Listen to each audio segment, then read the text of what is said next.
dun sa turtle fight ng hero, sabihin natin wag ka na magbigay bigay mo na yung turtle dun sa kalaban pero wag kang magpapadeads para hindi kayo ma-1. Kumbaga, dadamihan mo yung numbers dun sa mga pwedeng daanan. Na ito na! O yan na!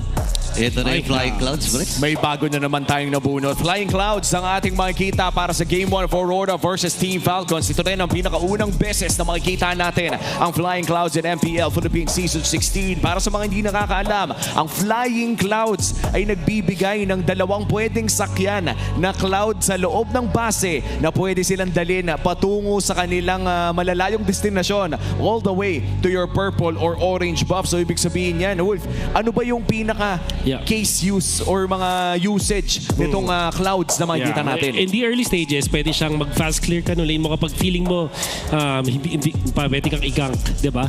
Parang i-fast clear mo yung lane mo tapos uwi ka, then Flying Clouds back to the lane so that you can get the advantage. Apart from that, yung defense talaga nakikita ko value dito. So kunwari, meron kang isang Arlot for the defense. Pwede kang umuwi muna tapos mag-Flying Clouds ka para manggulat din talaga. Now, Chip has been banned by Aurora. The first pick here might be Lancelot or Eason Chin para sa side ng Falcons. Sila magde-decide. Sa mga ganito scenario, mas magandang kunin na lang yung Lancelot. But knowing Falcons, baka Eason Chin na kadalay prioritize. Let's see kung praktisado nga ba. Huwag natin kakalimutan, si Kyle TZ, isa rin yan sa mga talagang talamak mag-Lancelot nung araw. Pero mukhang mananatili pa rin sila sa kanilang backsha first pick. This is something na talaga nakikita na natin mula sa Team Falcons. Oo. Madalas silang finiflex ito eh. And, pero so far, yung success rate ng backshan sa kamay ng Team Falcons ay hindi ganun kataas. And not sure kung paano sasagutin ito ng Aurora. May ano ba mga available? Lancelot, Lapu. Kanina nakita natin yun eh. Lancelot, Lapu-Lapu could be the answer here for Aurora. Knowing na backsha yung kanilang makatapat, si Lancelot kasi hindi ganun ka-threatened dito. So instead, the Granger taking advantage, syempre, the Doming Double, ito yung hero mismo na yun na ginamit yan. So if you watch yung most recent na series ng Aurora, there was a time na in the first 6 minutes of the game, naka-anim na double lane ito si Doming Kite. And this is already big para sa Aurora Gaming. Ang lala. Ang Kite Brothers na secure ng dalawang early to mid-game power spike heroes with Lancelot and Granger. Ilang teams na ang ating nakita na kapag nakakuha na ng Sky Piercer ang Granger ay rekta na talaga sa mga skirmishes and team fights. But let's talk about something napansin natin kanina, Wolf. Mas mababa na ngayon ang GPM ng mga gold laners din natin. Ibig sabihin pa nito yung Sky Piercer ay mas mauurong din ng bahagya? That's a valid argument na masasabi natin na totoo kasi kailangan mo muna nung Hunter Strike ka muna or whatever your first item is. And then naabot sa point na parang ang kunat na yung kalaban mo, parang hindi na shoot yung Sky Piercer. But siguro iba rin talaga pag Granger. Kasi ang taas ng impact mo talaga no matter what happens with the Sky Piercer. It is going to be Lapu-Lapu. So ganun pa rin yung nakuha dito ng side ng Aurora. But Falcons are quite ready. Alam natin, CC works against this Lapu-Lapu. So medyo nakaprep sila. Oo. And so far, parang ganito din yung pinakita nilang composition with Birds playing that CC. But this time, si Flap Daisy ang maghahawak nito. Naghahanap pa rin ng potential roamer or XP. Depende kung saan nilalagay. Ang roamer jungler pala para dito sa side ng Falcons, pati na rin ng gold laner. Ano kaya ang tatanggalin ng Aurora Gaming dito? Siguro yung Claude. Kasi ito yung hero na hindi ganun ka-persado doon sa isang Lapu-Lapu. But of course, na Eason Chin. Kahit may backsha na dito sa kabila, they are respecting na pwede ito maging flex, pwede mapunta kay Ogwen. They would just ban that out. In addition, itong Selena ng Falcons. Ganda ng nabasa nila dito. Again, para sa mga Flying Clouds kasi, para makontra mo, kailangan ng vision At least kahit papano, meron silang maagang pangsagot. Kung meron mga Selena, pero meron pa rin, may mga kagurat threat pa rin. Kung iisipin mo. Yeah. Should be banned out by Falcons in the next next set of binds. Pero may Kimi pa kasi itong si Juve. Oo nga pala. Yung Savage play niya. The Savage play, that's right.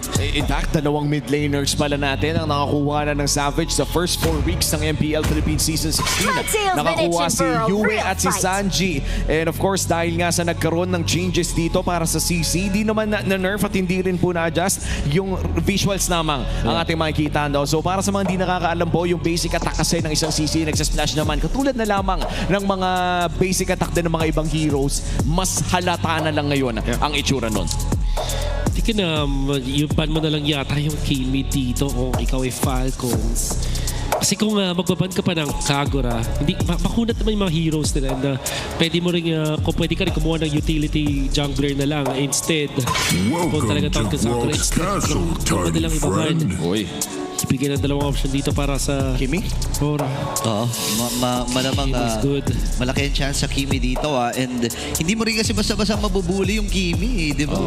Tsaka kahit sabihin natin malapitan ka, yung movement speed kasi, tsaka pwede kang lumipad patungo sa kabilang side ng walls. And we know Yue, no? Isa yan sa mga pinakamalakas talaga na gumamit ng isang Kimi. Pero madami pa naman kasing options. Yeah, pwede mo rin kunin yung mid lane. I think mas maganda kunin yung mid lane dito kasi maaabangan ng Rora yung jungler dito ng Falcons. Maka-confirm nila kung saan yung back siya. So mas magiging flexible sila kay Light. So ngayon, kinisip na siguro na yung visually nakita natin.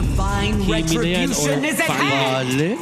Okay, parang araw ata ng Valentina ngayon na.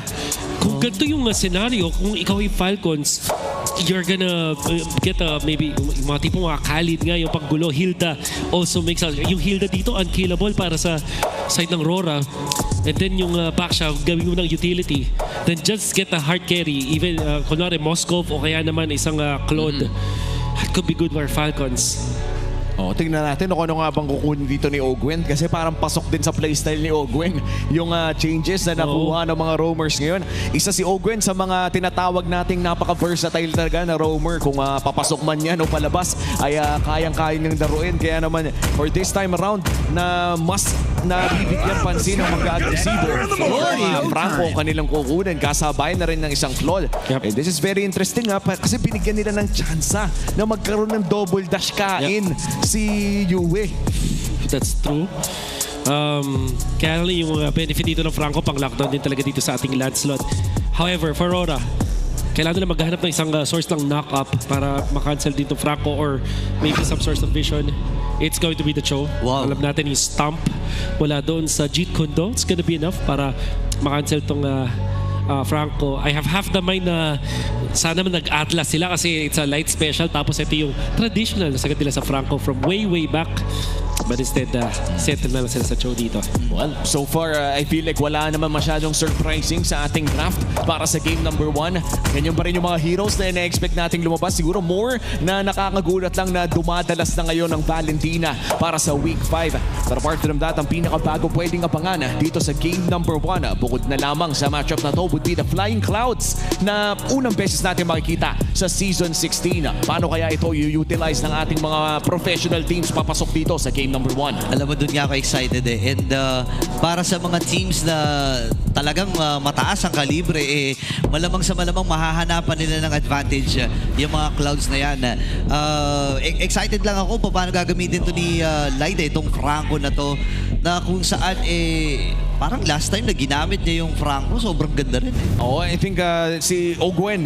Ogwen pala, sorry. Si Ogwen ang may hawak na Franco ngayon. Ogwen pero pala. si Light din kasi yung, I think, top 1 na. Top 1 ng Franco. So medyo nakaka-pick din talaga. And as we enter this game number 1 of this best of 3 series, tandaan natin na currently, nasa slump po ngayon ang Team Falcons. Kailangan nila makabawi. Meanwhile, para sa Aurora, ay nag-iinit pa rin sila sa taas. Okay, may kitaan kagad na magaganap. And ito naman yung maganda. Parang hindi ata nakakuha ng gold ng additional dun si Light. Kasi nagpakita kagad si Ogwen dun sa mga minions. So, nevertheless, level 2 pa rin sila. Ayun na! Kasabay ng Hawk. And Few with first blood. Pero makakabawi naman itong si Light. Siyang makakakuha ng additional na kill para dito sa Aurora. So atras muna sila. Kalahati yung buhay ni Demon Kite. So pwede nga busuhin ito ni Flap kung gustuhin niya. Mukhang tuloy lang ang laban dito. Papasok na naman si Demon Kite pero napakapte. Kinailangan umalis agad. 1-for-1 pa rin ang trade pero buong tatama na naman! Sa ikalawang pagkakataon, nakakuha na naman ng kill. Dito ang Team Falcon. Sayang nagamit sana yung clones para makasama si Yue pero namakalam muli siya. Ang ganda ng combo dito, no? Bangga sabay hook. Falcons are also utilizing yung flicker ni Ogwen agad. And Calteezy na sobrang aggressive. After kunin yung kanyang orange buff, rekta agad din sa Little Wanderer. Nakakuha ng 2 assists for his team. And now, looking really good para sa side ng Falcons. Ito yung masasabi talaga nating simple lang pero rock eh. Babanggain ka tapos hihilain ka. Suddenly you're displaced 0-2-0 on Yue for less than 2 minutes in sa loob ng ating laro. Isa na siguro to sa mga pinaka pangit na start para dito kay Yue considering na halos lahat ng mga lanes niya ay winning. Oo, sobrang bibihira ng pagkakataon na ito. No? Kasi kung nakikita natin, nakakimi kasi siya. Eh, no? So, yun kasi ay sobrang lakas sa lane na bully din kung iisipin mo. Pero ibang timpla na kasi ito eh. Parang so far 4 out of 4 games ay may Valentina sa araw na to ha. That's right. Ginamit nila yun. Level 4 na to si Few at si Ogwen. Almost level 4 na rin. Ayun na. Diretso ata sila dito. Wait lang. Black PZ ay may ipit ata. Federation flicker from Flap. Nagamit na rin niya pero nakabangka. Yan na naman yung Hawk. Nakobo wala dito sa Team Falcons. At nakakuha sila ng isa. Sama na si Super Makmak. At mapipilitan ata kumatras sa Aurora dito dahil wala nga si Demon Kite. And that should be a free turtle para sa kupunan ng Team Falcons. Magandang simula para sa kanila. At nakapagandang ng tali mula kay Black PZ. They will still take out itong isang green camp away from Rora.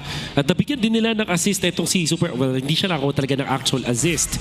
Pero nakakuha siya ng lane din sa may gitna. Makakabalik din siya dito sa may bottom lane. Helping in the turtle fight. Most importantly, yung si Kyle TZ, target lock itong si Yue. Okay, Predator siya. Sabay nakasipa din.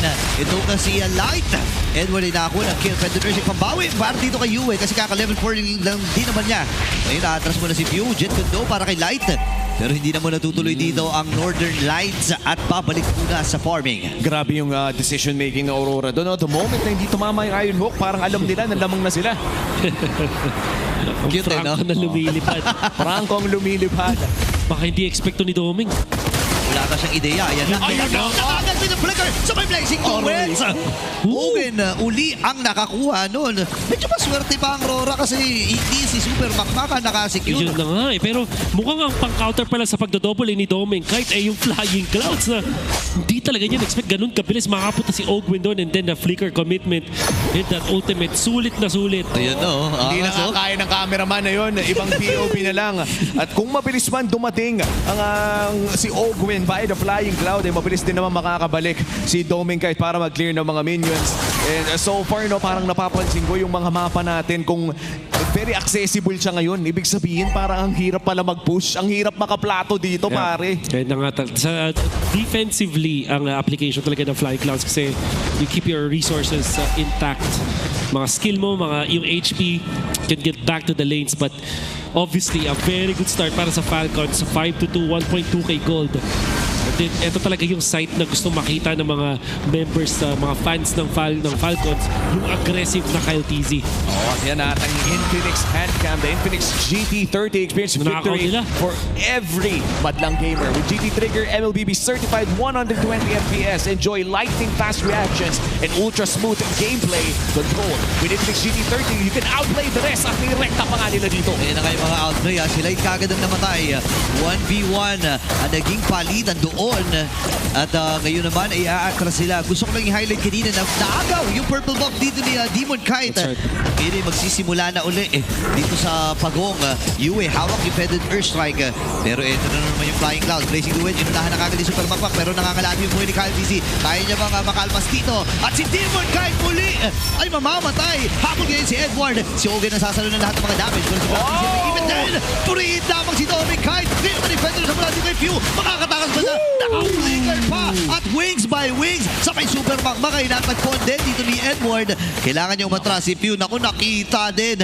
At lalayo na rin ang mga miyembro dito ng Falcons. Napakahaba nung naging laro ngayon. Wala nakakuha ng pagong. Pero mukhang agad na makakabalik via the Flying Clouds dito si Demon Kite. Recta turtle na ulit pero nandyan na rin si Kyle TZ. Ang bilis gumulong-gulong. Actually, kahit hindi niya kailangan ng flying clouds. Wait lang. Sino kanya tatamaan? Si Ove dito nag-aantay ng hook. Pero Demon Kite nakakuha ng bago. Kailangan matras si Kyle. Pero hindi pa ata sila tapos. Nakabawi naman sila nakakuha ng kill. Flap TZ will secure that one. Kaya lang ang nangyari ay napabayaan nila si Doming sa taas. Nakapag-fire with a Sky Piercer tapos nakakuha na push dun sa may top lane. Ito si Dominic Kite now up with the tough boots. Hindi na siya ganun kadaling igank. Nakita natin din yung initiation coming out from Edward. Stun retribution. Na-shutdown nga lang siya. Ang sakit ha. Few ay nagamit yung kanyang Feathered Airstrike. Hindi na rin lalaban ng Aurora sa tagpong ito. At nakakabawi na. Okay, nakaagod din naman ng purple buff dito si Demon Kite. At least mamatay sunog lang. Ito talaga yung advantage ng isang Lancelot. Napakabilis bumawi sa farm. They're trying to defend their purple. Unfortunately, hindi nila kakayanin. Nagkaroon lang ng trade-off. Konting shove lang mula dun sa Rora. But with all due fairness, itong Rora, hindi naman sila laging nalulugi. In fact, di ba, 72% of the time, lamang sila sa early game. But this time, Falcons, meron silang hinanda. Edward! Okay, nagamit na rin ni Edward yung kanyang ultimate. Kailangan niyang matras. But the Earth Check as well ay na-expand na rin para dito kay Few.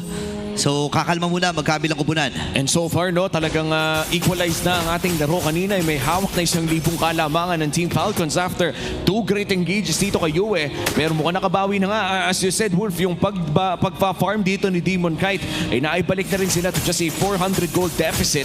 At mukhang lalabas na nga 30 seconds ang pinakaunang lord ng larong ito. And look at the pressure na binibigay ni Edward dito sa mid lane. Nating lamang ang Falcons just a little bit in this game.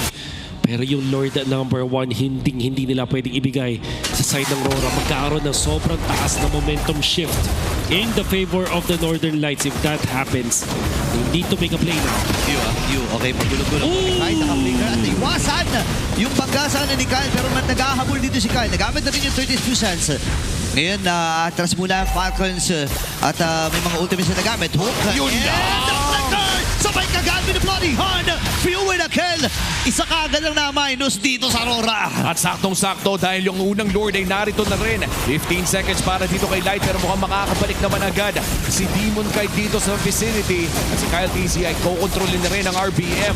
Mapagkain ng isa dito, Edward half HP. At mukhang i-reset nila. Nandiyan na rin si Flap TZ para mag-zone out. At itutuloy na nga nila ang Lord. Yun na, curtain call ay nagamit at hindi na ata makakahabol pa dito ang Aurora. Magtatry sana si Demon Kite pero hindi na niya aabutan pa. Malayang Lord para sa Falcons. Ganda lang quick decision making kami ng Falcons. Nakita na nag-check ng bush doon si Light. Hindi nagdalawang isip si Ogwen to go for that hook and then flicker play. Kahit roamer, yung napatay doon ng Falcons, it was the best target na mahanap nila. Hindi makagawa ng play yung Rora. And then, etong si Flap TZ, ginamit yung kanyang curtain call doon sa tamang target, which was, in that scenario, si Yue. Hindi nakaporma yung mid laner ng Rora at hindi na rin sila nakaabot doon sa Lord. Grabe yung zone na ginawa dito ni Few at malaya nila rin makukuha. Yung Torres sa may bandang gitna, pinapaliit yung mapa na kontrolado ng Aurora doon sa mga earlier minutes. Ganda na nagiging tagpo na to para sa Falcons. Napakalinis at objective-centric lamang na laro para dito sa Team Falcons. Wala pa sila masyadong ginagawa ng mga napaka-agresibo mga flicker play. Bukod na lamang kung kumonekta yung Iron Hook. May kailangan ng depensa. Very unlikely mapatay si Demon Kite dito pero si Flap. Nahirap ata yan. Oy, nakipagsabayan na. Critical nagamit. Pero babalik muli si Demon Kite. Meron pa siyang dash. Tornado siya nagamit. Nice dodge. Infected Earthstrike. Pero si Demon Kite, naku, nakikipagpatintero na. Namisata niya. Oy, nadansin yung Bloody Hand sa may Phantom Execution. No way. Hindi pa tapos dito si Demon Kite. Kaya niya makakasa rin yung Sotos. Kaya lang 5 miyembro. Actually, 4 na miyembro yung kumitil sa buhay niya. Pero napatagal niya yun, ha? Pre, best case scenario na yun in a 4v1. Yep. Dominic Kite will be able to push because of that. Sabay TP out. Flying Clouds reconnect dun sa kanyang team. In fairness para sa Aurora, nabawasan nila yung lamang ng Falcons dun. But ang laking bagay pa rin talaga na patay nila doon si Demon Kite. Oo, nakakuha pa rin ng another purple buff dito. Oh! Yan na naman yung Bloody Hunt. Ngayon makakataas ba si Edward? Hindi na nga kasi may follow-on pa na Iron Hook. Napakaganda ng combo dito ng Falcons, ha? At matapos mo makitang kumain with a flicker Bloody Hunt, may makikita kang lumilipad na Lancelot sa Land of Dawn para protektahan ang kanyang orange buff. Mareret rin naman niya palayo ito. But this is, I think, confirmed Trinity by 10-50. Yeah. Good. Mabilis-bilis pa rin para sa side ng Falcons. Or at least this is the standard that we have right now. Cal TZ is level 13. Importante yung mga levels niya coming into the next Lord. Here they go again. At gusto lang di-take note si Ogwen dito, nag-pull yourself together. So yung flicker plays niya, especially later on, will be so impactful. Mabilis na yung cooldown ng flicker. So far, parang bihira na lang tayo makakita ng mga teams na masasabayan o sinasabayan yung napakagandang early game ng Aurora Gaming. Right. It's so, I would say, amazing para dito sa Team Falcons bilang 8-seed team ngayon na ganito yung pinapakita nila against our top 1 team. Yeah, gusto ko lang sabihin na nakita naman na natin kahit pa paano yung performance ng Falcons against Team Liquid Philippines last week. So parang doon pa lang nagkaroon na tayo ng glimpse na okay, may mga nabago at may mga nagbago din sa galawan ngayon ng Falcons at unti-unti nilang binabawi yung kanilang mga sarili. Lord ay hawak ng Falcons ngayon. Oh, Super Marco.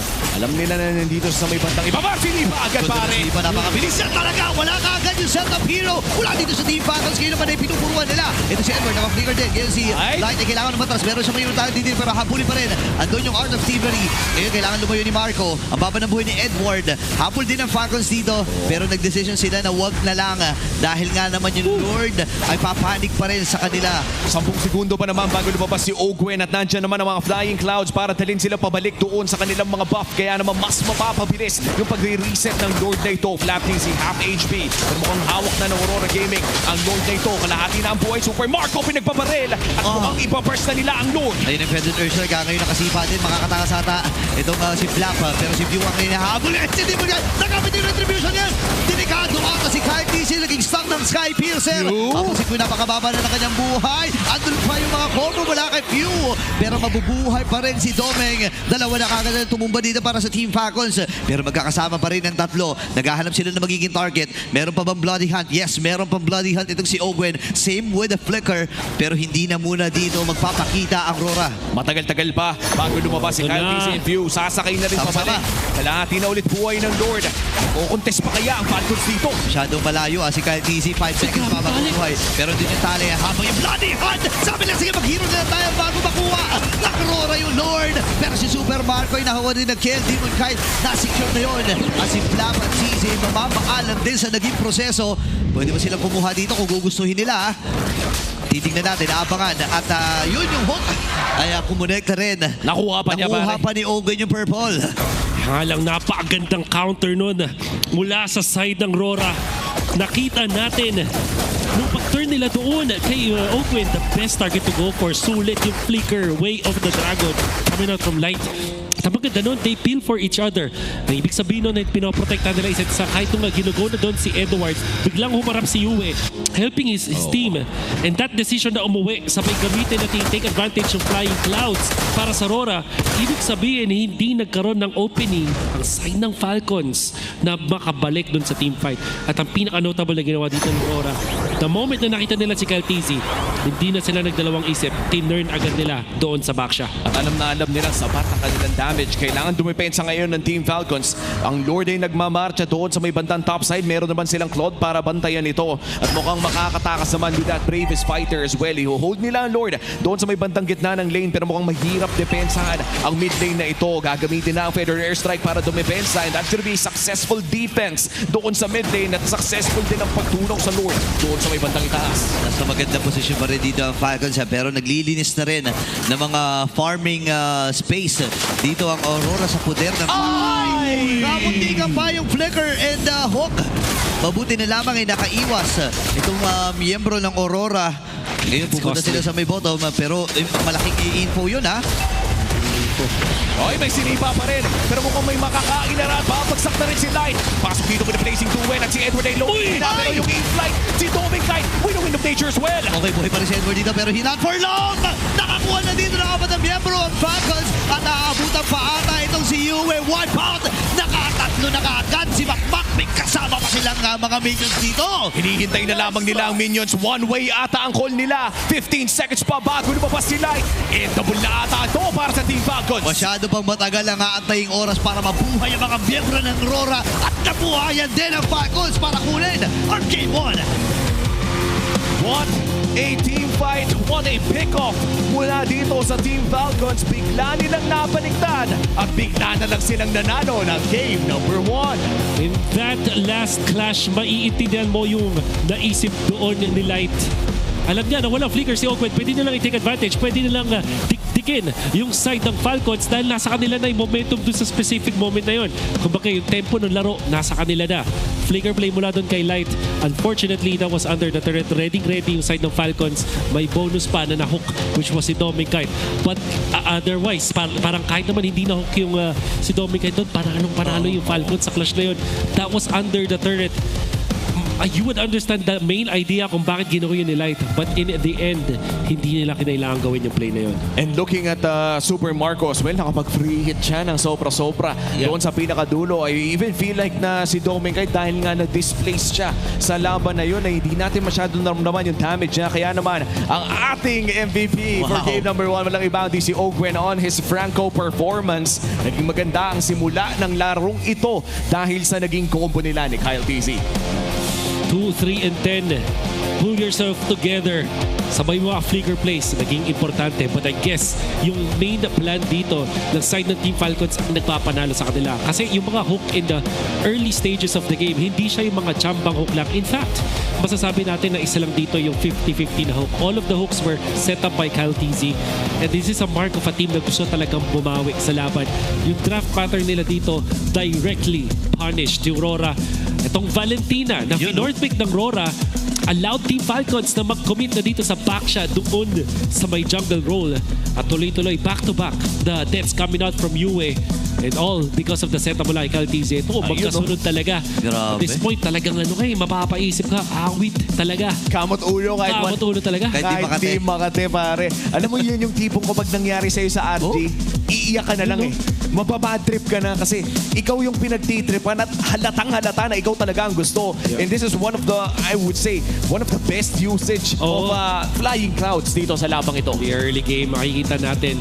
So many times it has been featured na maganda pagkagamit ng parehas na teams naman natin. It will eventually be used by Rora in a very good manner.